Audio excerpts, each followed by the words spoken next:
이 시간 우리 같이 저를 따라해 보세요. 니, 시, 바오, 베이.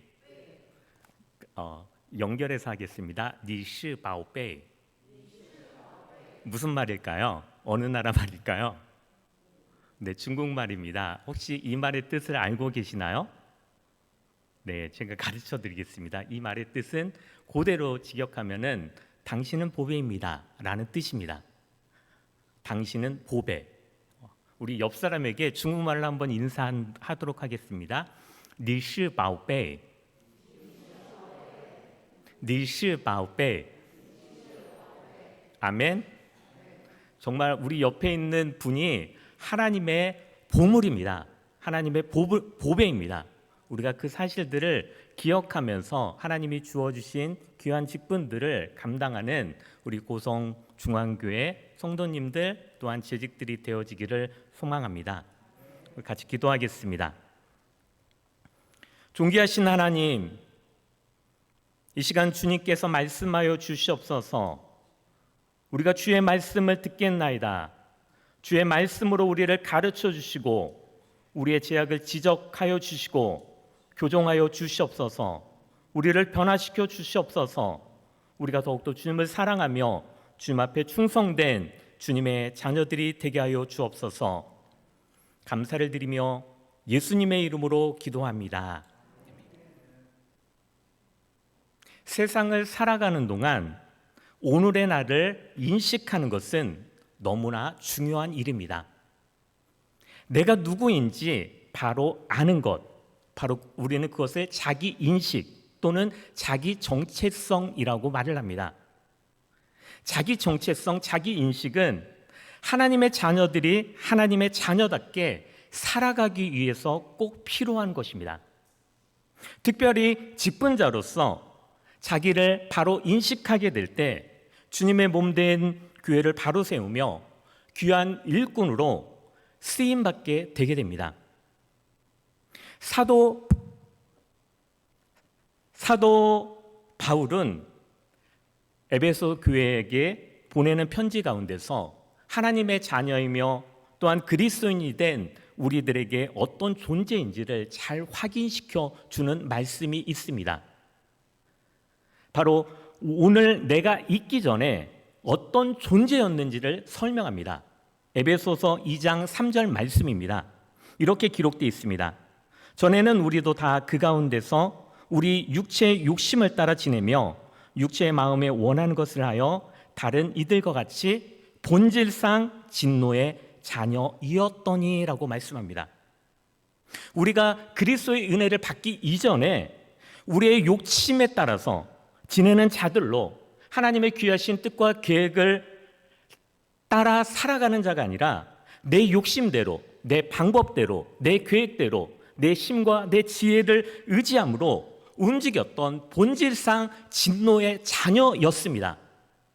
또한 우리의 삶들은 그래서 저주 아래 있었던 자였고 비참한 삶을 살아갈 수밖에 없는 그런 자였습니다. 그런데 오늘 우리는 그리스도로 말미암아서 하나님의 은혜를 입은 우리들에 대해서 에베소서 2장 10절 말씀에는 이렇게 선포하고 있습니다. 2장 10절 말씀에 보면 우리는 그가 만드신 바라 그리스도 예수 안에서 선한 일을 위하여 지으심을 받은 자니 이 일은 하나님이 전에 예비하사 우리로 그 가운데 행하게 하려 하심이다라고 설명을 합니다. 여기서 바로 우리는 그가 만드신 바라라고 말씀합니다. 이것을 헬라어로 아우투가로 에스멘 포이 에마라고 합니다. 이 뜻을 곧바로 직역하면 우리는 하나님의 작품이라는 것입니다. 본질상 진노의 자녀였고 저주 아래 있어서 비참한 삶을 살아가는 우리들이 이제는 하나님의 작품이 되었다는 것입니다. 바울 사도는 에베소 교회 성도들뿐만 아니라 이제 모든 주님의 자녀들에게 분명한 자기 인식을 갖기를 원하셨습니다. 우리가 하나님의 작품입니다. 우리 옆 사람에게 선포합시다. 당신은 하나님의 작품입니다. 당신은 하나님의 아름다운 작품입니다. 한 번 더, 당신은 하나님의 소중한 작품입니다. 오늘 우리가 사무엘서의 다윗은 어쩌면 자기의 실력, 자기의 힘, 그래서 자기가 이스라엘의 왕된 것처럼 제멋대로 살아간 적이 있었습니다. 바로 그것은 다윗은 우리아의 아내 밧세바를 범한 후였습니다. 그래서 그의 삶은 추락하는 삶이 연속으로 이어졌습니다. 그의 아들 압살롬이 반역을 일으켰고 수많은 아픔들이, 수많은 고통들이 지나갔습니다. 그리고 나서 오늘 본문에 이는 다윗의 마지막 말이라고 표현을 합니다. 이제 죽음을 앞둔 시점이라는 것입니다. 죽음을 앞둔 그 시점에서 하나님의 자녀로서 다윗은 분명한 자기 인식을 가지고 있습니다. 내가 누구인지 그 정체성을 갖고 있습니다. 자기 인식을 바로 하지 못하는 일은, 내가 누구인지 알지 못하는 일은 바로 에덴 동산에서부터 시작됐습니다. 선악과를 알게 하는 나무 열매를 따먹고 하나님과 같이 되고자 하는 그런 교만한 삶, 교만된 마음들, 또한 그로 인해서 벌거벗은 몸이 드러났기 때문에 부끄럽고 두려워서 숨은 자기 비하의 모습이 나타났습니다. 교만과 자기 비하의 모습이 동시 에덴 동산에서 나타난 것입니다. 그런데 사도 바울은 아주 유명한 고백을 하고 있습니다. 우리가 너무나 잘 알고 있는 고백입니다. 바로 빌립보서 4장 13절 말씀입니다. 우리 같이 읽어보겠습니다. 내게 능력 주시는 자 안에서 내가 모든 것을 할 수 있느니라. 다시 고백하겠습니다. 내게 능력 주시는 자 안에서 모든 것을 할 수 있느니라. 아멘. 내게 능력 주시는 자 예수 그리스도 안에서만이 나는 모든 것을 할 수 있다라는, 어쩌면 교만도 아니고 자기 비하도 아닌 그리스도인의 올바른 고백이라는 것입니다. 오늘 고성중앙교회 직분자들이 고백해야 할 말씀이라는 것입니다. 이제 오늘 본문의 다윗은 자기가 누구인지를, 또 자기 자신에 대해서 소개하는 부분들을 함께 살펴보면서 우리의 모습들을 다시 한번 살펴보고, 또한 하나님께서 원하시는 하나님의 뜻을 행하는 주님의 자녀들이 되어지기 원합니다. 또한 내게 능력 주시는 예수 그리스도 안에서 하나님이 주신 재직의 직분들을 잘 감당해서 충성된 종으로 쓰임받는 하나님의 백성이 되어지기를 소망합니다. 먼저 본문 1절 서두를 보면은 이는 다윗의 마지막 말이라 이새의 아들 다윗이 말함이여라고 기록하고 있습니다. 다윗은 자기를 소개하면서 첫 번째로 소개하는 것은 바로 이새의 아들 다윗이다라고 말을 합니다. 이새의 아들 다윗. 이새 다윗은 바로 예수 그리스도의 족보를 보면 나오는 자입니다. 그러기에 너무나 중요한 사람들입니다. 하지만 그 당시, 바로 다윗 당시, 다윗은 총구석에 살았습니다. 총구석 이새의 아들로 태어났습니다. 다시 말한다면 다윗은 출신 성분이, 또한 부모의 배경이 전혀 좋지 못한 사람이라는 것입니다. 사무엘상 20장 30절 말씀에 보면 사울이 요나단에게 화를 내며 그에게 이르되 패용 무도한 계집 소생아, 내가 이새의 아들을 택한 것이 내 수치와 내 어미의 벌거벗은 수치됨을 내가 어찌 알지 못하느냐라고 표현을 합니다. 여기 사울이 자신의 아들 요나단에게 다윗을 향해서 비꼬며 말을 합니다. 바로 왕의 아들이 어떻게 천한 쌍놈하고 놀 수 있느냐, 그것이 수치가 된다라는 말입니다. 그렇다면 이 이세 아들이란 의미는 깔보고 무시하는 말이라는 말입니다. 또한 사무엘상 25장 10절 말씀에 보면 나발이 다윗의 사원들에게 대답하여 이르되 다윗은 누구며 이새의 아들은 누구냐? 요즘에 각기 주인에게 억지로 떠나는 종들이 많도다라고 말을 합니다. 다윗은 사울에게 피해 다니면서 먹을 양식이 없었습니다. 그래서 그 식량을 찾기 위해서 나발에게 찾아갔습니다. 그런데 그 나발이 다윗에게 하는 말이 조롱하는 말입니다. 또 아들 압살롬이 구테타를 일으키자 다윗은 도망을 갔습니다. 그때 사무엘상 20장 말씀에 보면 세바가 나옵니다. 그 세바가 하는 말이 20장 1절 하반절 중반절 말씀에 보면 우리는 다윗과 나눌 분깃이 없으며 이새의 아들에게서 받을 유산이 우리에게 없도다. 이스라엘아 각각 자기 장막으로 돌아가라 하매, 여기도 이새의 아들이라고 기록되고 있습니다. 이새의 아들이 무엇을 할 수 있겠느냐? 아무 유익도 없고 아무 도움이 안 된다는 것입니다. 아무 쓸모없는 자라는 것입니다. 결국 이 이새의 아들이란 표현은 영광스러운 뜻을 가진 것이 아닙니다. 명예로운 뜻을 가진 것이 아닙니다. 자기는 보잘것없는 그런 존재라는 것입니다. 자기에게 비천함을 나타내는 말이라는 것입니다. 다윗은 자기 자신에 대해서 특별한 것이 전혀 없음을 표현하는 것입니다. 자기는 단순히 총구석 시골 마을에서 바로 8번째 아들이었고 아무런 내세울 것이 없는 자였다라는 겸손함의 표현이라는 것입니다. 우리가 세상을 살아가는 동안 하나님의 은혜가 뭔지, 무언가 하나님의 은혜로 무언가 이루어진 것 같은 것을 잘못 바라보게 된다면 내가 그 모든 것을 해냈다라고 생각을 합니다. 내 실력이 뛰어나서, 내 힘과 능력이 많아서 내가 그 모든 것을 잃었다라고 착각하는 경우들이 우리의 삶 가운데 너무나 많이 있습니다. 다윗은 골리앗을 쓰러뜨렸습니다. 또한 나라를 정복해서 많은 조공들을 받게 되었습니다. 그리고 이스라엘의 전체 왕이 되었습니다. 이 모든 것들을 잘못 바라보게 된다면은 마치 자기의 실력이 뛰어나서 내가 능력이 많아서 이 모든 일들을 내가 성취한 것으로 착각하는 경우가 있다는 것입니다.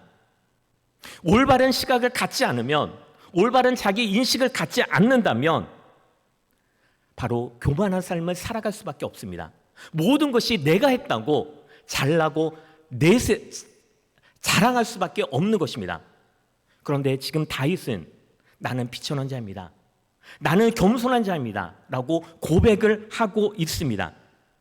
세상 사람들이 조롱했던 그 이새의 아들, 비웃었던 그 말을 가지고 지금 다윗이 나는 비천한 자입니다. 나는 겸손한 자입니다. 라고 말을 하고 있는 것입니다. 바로 이스라엘의 왕이 되었습니다. 그리고 나서 자기의 삶을 돌아보게 됩니다.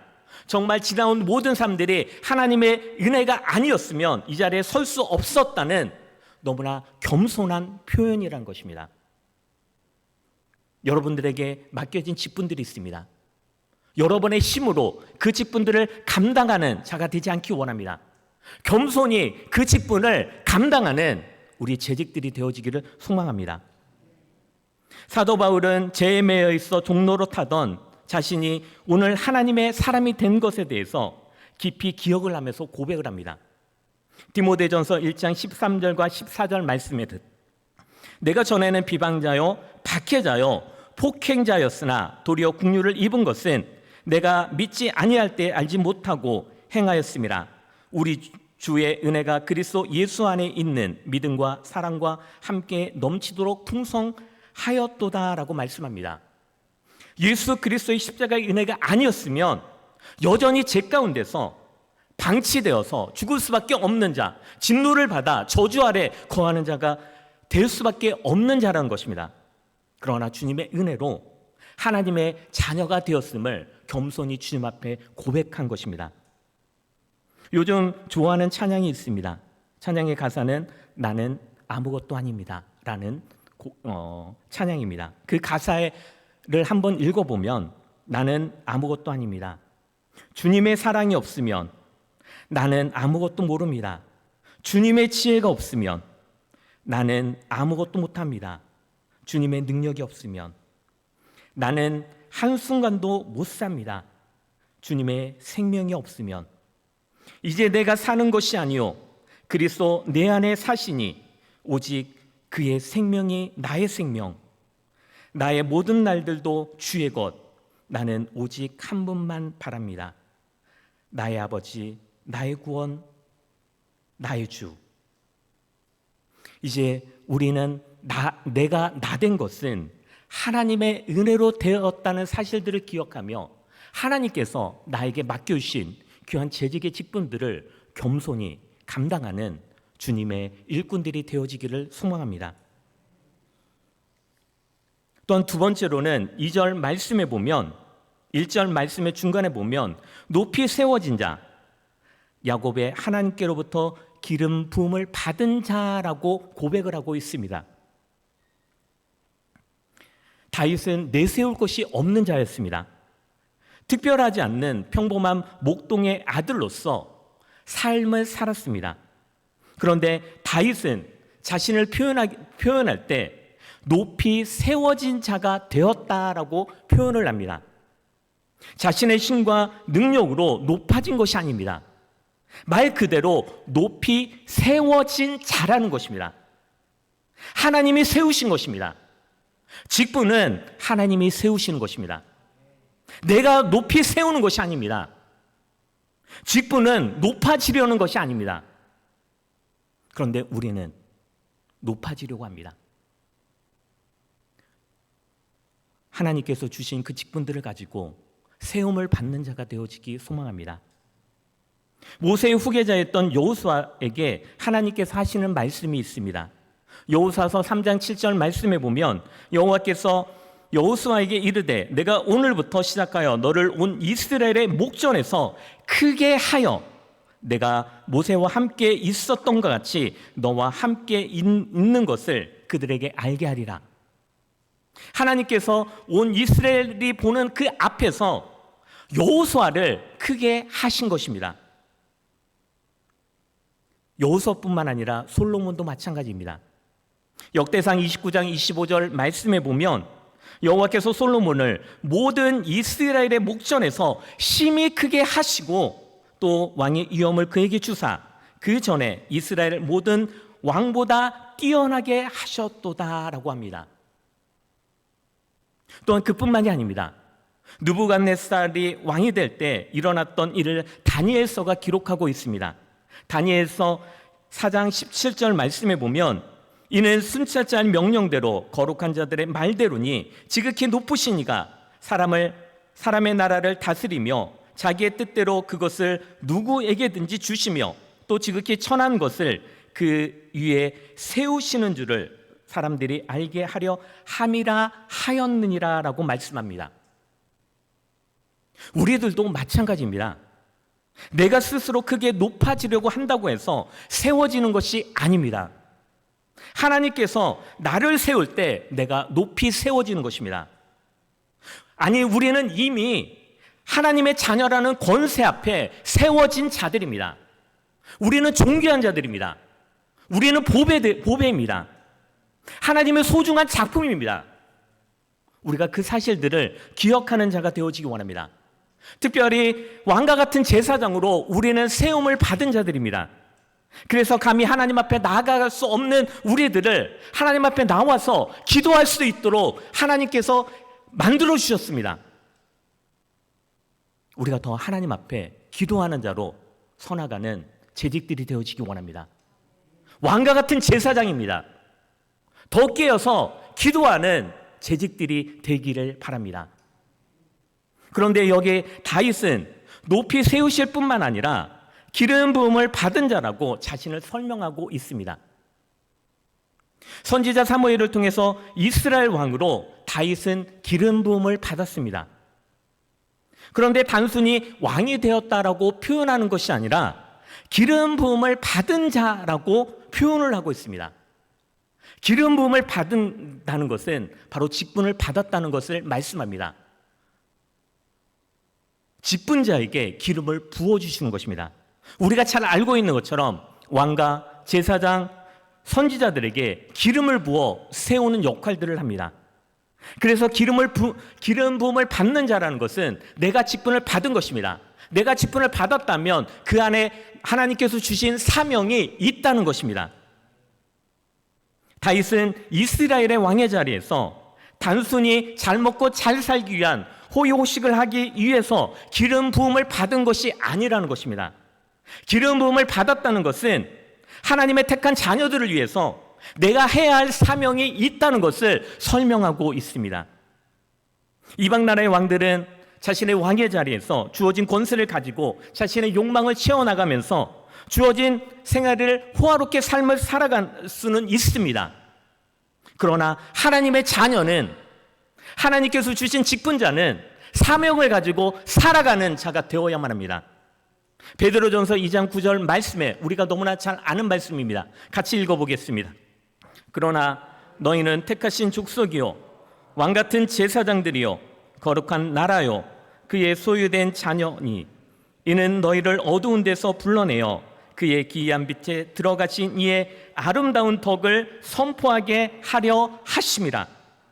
우리를 택하신 족속이며 왕같은 제사장으로 세움을 입은 자들이고 그 입은 자들이 해야 할 사명이 있는데 바로 그것이 무엇이냐면은 우리를 기이한 빛으로 들어가게 하신 분의 아름다운 덕을 선전하는 것입니다. 하나님이 우리를 왕과 같은 제사장, 우리에게 택한 족속으로 삼으신 그 사명은 우리를 향해서, 세상을 향해서 빛과 소금의 삶을 살아가는 자가 되어야 할 것을 말씀하는 것입니다. 복음을 증거하는 삶을 살아가야 할 것을 선포하는 것입니다. 우리의 삶들이 세상을 향해서 손찌검을 잡고 짓밟히고 있는 그런 기독교인이 되지 말아야만 합니다. 세상은 우리를 향해서 지금 개독교라고 우리를 향해서 손찌검을 받고 있습니다. 당하고 있습니다. 그런데 성경은 오늘 본문 속에서 우리에게 분명히 말씀하는 것은 기이한 빛에 들어가게 하신 이를 아름다운 덕을 선포하는 것입니다. 여러분의 삶의 자리에서 바로 하나님의 이름을 높이는 주님의 자녀들이 되어지기 원합니다. 하나님께서 요셉을 애굽의 총리로 세우신 그것은 단순히 그 요셉이 너무나 수고했고 고생스러운 그런 삶들을 살아갔기 때문에 이제는 편안한 삶을 살아가라고 그 애굽의 총리로 세우신 것이 아닙니다. 창세기 45장 7절 말씀에 보면 하나님이 큰 구원으로 당신들의 생명을 보존하고 당신들의 후손을 세상에 두시려고 나를 당신들보다 먼저 보내셨나니라고 말씀합니다. 하나님이 주신 사명이 있는 것입니다. 다윗은 이스라엘의 왕으로 높이 세움을 입은 자이며 또한 동시에 기름 부음을 받은 자라는 것은 택한 자녀들을 돌봐야 할 사명이 주어진 것입니다. 오늘 다윗과 같이 고성중앙교회 재직들은 하나님의 권세를 가진 자이고 또한 왕과 같은 제사장으로 세움을 받은 자들이며 동시에 하나님의 나라, 주님의 복음을 증거해야 할 사명을 받은 자라는 것입니다. 또한 우리가 이 땅의 삶을 살아가면서 하나님의 몸된 교회를 세워나가는 자가 되어야 할 것을 오늘 본문은 우리 가운데 가르쳐주고 있습니다. 고성중앙교회를 우리가 크게 세워나가는 재직들이 되어지기를 소망합니다. 또한 세 번째로는 이스라엘의 강하신 분의 사랑을 받는 자입니다. 1절 하반절 끝부분에 보면 이렇게 기록되어 있습니다. 이스라엘의 노래를 잘하는 자가 말하노라. 우리 성경에서 이스라엘의 노래를 잘하는 자가 말하노라라고 말을 합니다. 다윗은 정말 노래를 잘하는 자였습니다. 시를 지어서 많은 시편으로 살아계신 하나님의 이름을 찬양했습니다. 그런데 공동 번역 성경을 보게 되면 이렇게 번역되었습니다. 가장 높으신 분의 세우신 영광의 말이다 라고 기록되었습니다. 그런데 영어 성경에 다양한 영어 성경 버전이 있습니다. 그 가운데 CV 성경이나 옛날 SV 성경에는 이렇게 번역됐습니다. 이스라엘의 강하신 분의 사랑받는 자라라고 번역이 되었습니다. 다윗은 자신의 인생의 마지막 부분들을 돌아보니까 자기 자신들을 살펴보게 될 때 자신은 이스라엘의 강하신 분의 전능하신 하나님께 사랑을 받는 자였다는 것입니다. 먼저 다윗은 자기가 이스라엘의 강한 자가 아니라는 것을 염두에 두고 있습니다. 솔로몬의 헤브론에서 7년 6개월 동안, 그리고 예루살렘에서 바로 33년 동안 도합 이스라엘의 왕이 되어서 40년 동안 왕이 되었지만 자기가 스스로 왕이 되었다라고 착각하지 않았습니다. 이스라엘의 강하신 분은 하나님이시라는 것을 다윗은 알고 있었습니다. 많은 사람들이 권력을 가진 그 자리에 1년만 있어도 세상을 다 가진 것처럼 느껴집니다. 자기가 상당히 강한 자라고 여겨지고 있습니다.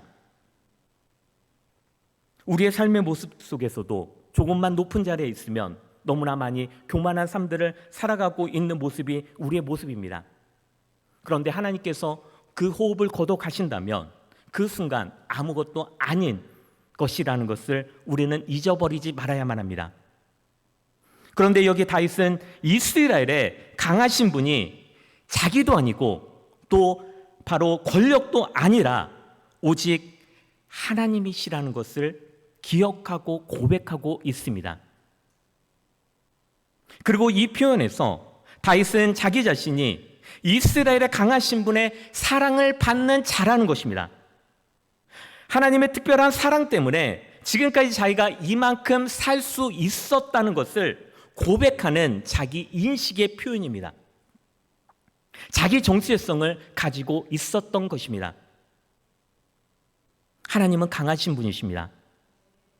그 강하신 분이 우리의 삶들을 지키시고 인도하시고 보호하시는 분이십니다. 제가 중국 선교사로 2003년도에 들어가서 2018년도에 추방돼서 나오게 되었습니다. 중국의 사역들을 해나가면서 소수민족 사역과 또 삼자교회에서 제자 영육 사역, 중고등부 주일학교 사역, 찬양팀 사역들을 해나갔고 마지막 사역이 바로 한인교회에서 사역을 하게 되었습니다.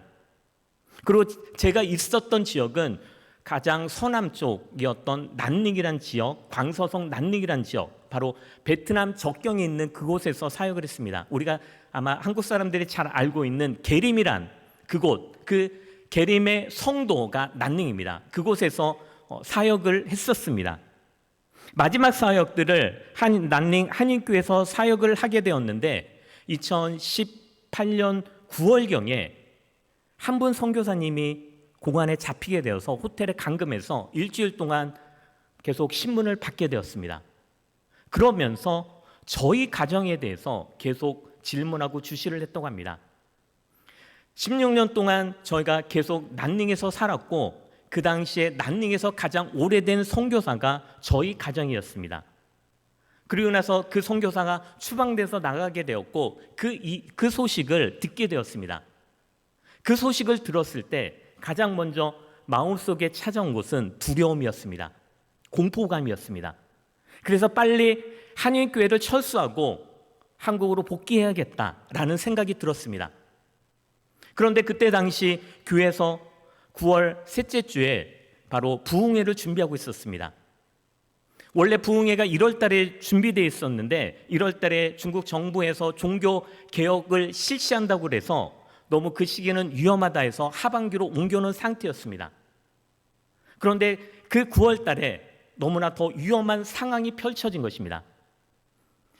저희가 한인들이 모여서 예배를 하지만 그래도 어쨌든 중국에서 한인들이 모이는 것 자체도 되게 안 좋게 생각을 합니다. 그런데 그 상황 속에서 정말 두려움들이 너무 몰려왔고 당장 도망가고 싶은 그런 마음들이 너무나 가득 차 있었습니다. 그런데 하나님 앞에 기도할 때 하나님 너무나 좀 두렵습니다. 너무나 그 공포감들이 몰려옵니다. 하지만 하나님께서 그런 평안한 마음을 주시고 그리고 다시 하나님 앞에 하나님 그렇다면 하나님께서 저를 이곳 가운데 계속 있기를 원한다면 하나님 내가 어쨌든 추방대에서 나갈 때 안전하게 나갈 수 있도록 하나님 도와달라고 하나님 앞에 기도를 드렸습니다. 그리고 나서 3개월이 지났습니다. 갑자기 12월 8일 날 오후 4시에 공안 5명이 저희 집을 찾아왔습니다. 금요일 날이었습니다. 아내는 미리 철야 기도회를 준비하러 교회를 간 상태였고 저는 약간 몸이 안 좋은 상태여서 집에서 있었습니다. 그때 공안들이 찾아와서 지문을 찍은 것이 문제가 생겼다. 그래서 경찰서로 가서 지문을 찍어야 한다는 것입니다. 그래서 저희는 금요 기도회가 있기 때문에 지금 내가 갈 수가 있는 상황이 아니다. 내일 찾아가겠다라고 이야기했더니 오늘 반드시 가야 된다는 것입니다. 그리고 지금 아내도 출타 중이니까 지금 없으니 안 된다. 내일 가겠다 했더니 오늘 반드시 와야 된다는 것입니다. 그래서 그럼 내가 이따가 찾아가겠다 해서 경찰서로 아내와 함께 찾아갔습니다. 그런데 곧바로 저의 핸드폰을 다 압수를 하고 그 다음에 저희를 유치장으로 집어넣어서 유치장에서 하는 말이 너희는 지금으로부터 중국 정부로부터 추방됐다라고 말을 했습니다. 추방됐으면 곧바로 추방시켜야 되는데 유치장에 집어넣습니다. 그런데 그 상황들은 어떻게 보면 정말 화가 나는 상황입니다. 제 입장, 아내들 저는 보호해야 되는 그런 상황인데 화가 나는 그런 입장에 있었고 아내는 계속 중국 그 공안이 이야기할 때마다 고맙습니다. 고맙습니다. 고맙습니다. 처음에는 그 중국 공안이 되게 무섭게 나왔습니다. 사납게 나왔습니다. 그런데 자꾸 아내가 그런 위급한 상황 속에서도 계속 공안들을 향해서 고맙습니다. 고맙습니다. 라고 이야기를 할 때 공안들의 얼굴 표정이 바뀌었습니다. 저희들에게 갑자기 너무나 잘 대해주는 것입니다. 그리고 나서 저희는 다시 병원으로 가서 이제 신체 검사를 받았습니다. 5가지 종목을 신체 검사를 받고 나서 그 가운데서 혈압을 측정했는데 제가 혈압을 쟀을 때 그 당시에 혈압이 179가 나왔습니다.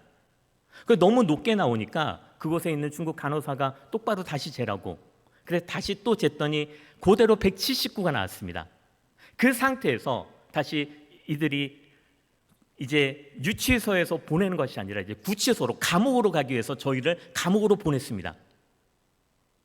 그 감옥에서 다시 혈압을 쟀는데 놀랍게도 혈압이 217까지 나왔습니다. 그래서 공안들이 너무나 혈압이 높게 나오니까 만약에 우리를 외국인을 중국 감옥에다 가둬놓게 된다면 거기서 무슨 일이 어떻게 될지 모르는 상황 속에서 우리가 죽게 된다면 이 국제적인 문제가 발생될 수 있는 상황이기 때문에 저희를 상부에 연락해서 곧바로 중국 광주로 저희를 보내고 중국 광주에서 곧바로 한국으로 추방시켜 나오게 되었습니다.